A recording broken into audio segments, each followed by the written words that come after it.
Jubilees 10. This is verses 19 and 21. For they departed from the land of Ararat eastward to Shinar, for in his days they built the city and the tower, saying, Go to, let us ascend thereby into heaven. And they built it. 40 and 3 years were they building it. Its breadth was 203 bricks, and the height of a brick was the third of one. Its height amounted to 5,433 cubits and 2 palms, and the extent of one wall was 13 stades, and the other was 30 stades. But 5,433 cubits and 2 palms. I wonder how tall that is if we were to try to apply some math here to the ancient measurements. Yay, some maths. Quick math. Quick maths. A cubit, I want to say, was from your tip of your finger to your elbow is approximately 18 inches, but the Egyptian royal cubit was anywhere from up to 25 inches.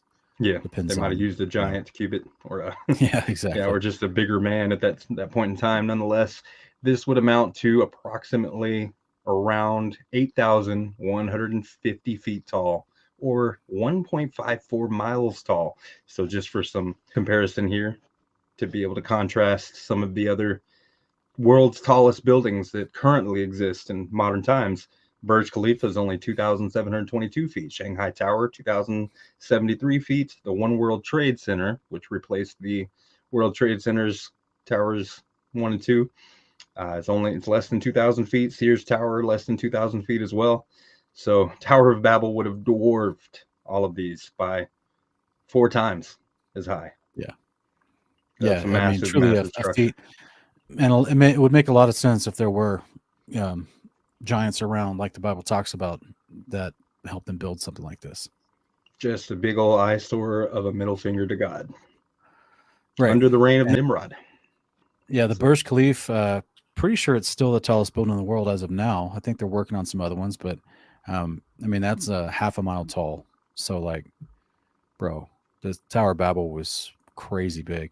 Now the Burj Khalifa, I'm pretty sure they built in like 5 years, but Tower of Babel, Golden Jubilees, they had like 42, 43 years to work on this thing. So that's a lot of time. And to me, the base of it itself would have to be so massive. Now, a lot of people like to talk about how, like, oh, well, you can't build something that tall because you don't have the materials needed to build something that big that could support the structure of its weight, is what an engineer will try to claim. But they're literally planning on building something a third taller than the Burj Khalifa, and it's already funded and in production and ready to be. They got the ground dug up and everything, so they think it's possible to build something as tall as 2 miles tall in modern engineering. So some of these older, last generation claims from engineers claiming the Tower of Babel is impractical, can never be that tall. Modern engineers are saying, "Yeah, just hold my beer and watch us. We're about to build something. We're going to try to build something just as tall," and because they do know it's possible. You just have to have, more sound engineering training. And the bigger the base, the taller you can build up. And there's some other ancient Jewish writings that say that it took how many days to walk around the base of the tower? I want to say 3 days, maybe more. Yeah, 3 days. Yeah, like approximately 20 miles in circumference, but 3 days. And so, if that's true, that's if that's big true, base. Right. It's massive, guys. Yeah. Like I said, this was under the reign of Nimrod during the days of his kingdom of Babylon. Jubilees 10:22 says, "And the Lord our God said to us, Behold, they are one people, and this they begin to do, and now nothing will be withheld from them. Go to, let us go down and confound their language, that they may not understand one another's speech, and they may be dispersed into cities and nations." Because isn't that what he wanted them to do? He kept telling them to, and they didn't. But he made it so that they would. And one purpose will no longer abide with them until the day of judgment. That's an interesting, we don't get that in Genesis, that little end piece, this last statement here, that one purpose will no longer, they won't all be able to come together for the same purpose until the day of judgment. So does that mean that they will eventually? Just for that day. Just for the day of judgment, the day of the Lord.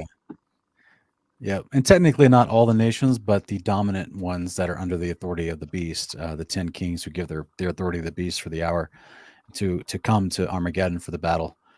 They will, but it won't technically be all nations. But the idea of the beast reigning over the nations in oppression and drawing on what I would believe to be the 10 kings he's appointed over certain regions, which would include multiple nations within them. Their armies, their leaders are going to come together for a single purpose to fight Yeshua. But that's pretty amazing that like the whole purpose of the UN is just literally smokescreen, because the Father says, ain't going to happen, guys. You're not going to come together for all. That's why all nations are not a part of the UN. And that's why they never technically will be. And even when the beast comes out of the pit and tries to force them to be. Yeah. It's only at the very, very end. And then the moment they do, it's Yeshua time. It's clobbering time. It's clobbering time. They come down and get confounded again, but not just their languages next time, huh? Yeah. Yeah, their atoms get confounded into the dirt forever. Amazing. That's right. Well said. Like you said, the United Nations, they're trying to go for a one world order. Thank you. There it is. The goal of the one world order. They want to have a one world government, a one world leader, a one world religion, and a one world currency. And so they begin, you see a lot of this matched up in Revelation 13. I'm not going to read through them all right now, but that's what the goal of the beast is. He wants to try to have everybody subject to his authority again. Like he did in the days of Tower of Babel. Same guy, same mind to go against God in the same way. There's always some dude trying to relive his glory days. That's right. He's in a mid-Sheol crisis. Huh? Yeah. It's like Al Bundy. He's just like, I was a running back. I was a state champion running back. Yeah, it's never again. No, never again. He's never going to have the same authority, prestige, power, and prominence that he had in the Tower of Babel. It's all vain. Why do the nations rage in vain? It's all vanity.